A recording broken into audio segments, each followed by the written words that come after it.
Hi, I'm Lauren. I'm from the Canisius Ambassadors for Conservation. I'm so excited because I'm here in the Black Hills today doing some wildlife photography. Let's go do it.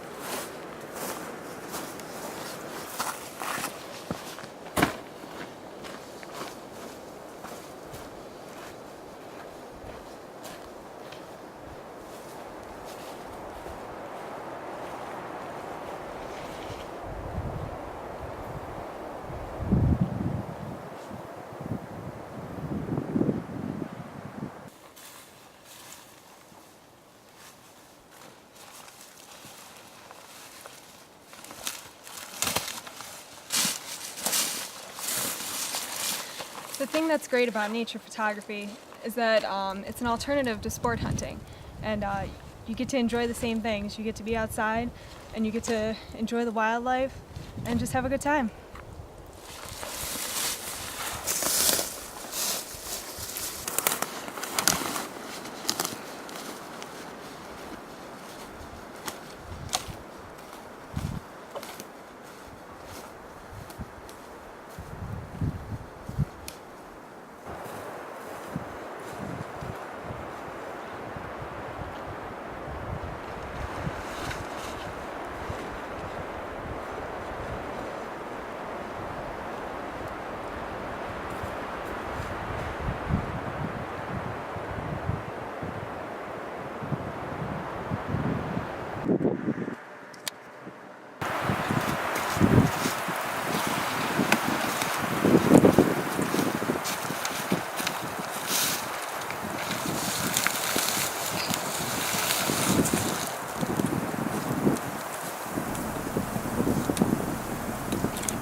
You know what? I love this life. Get to be outside, get to be in the wildlife, get to do photography. It's just great.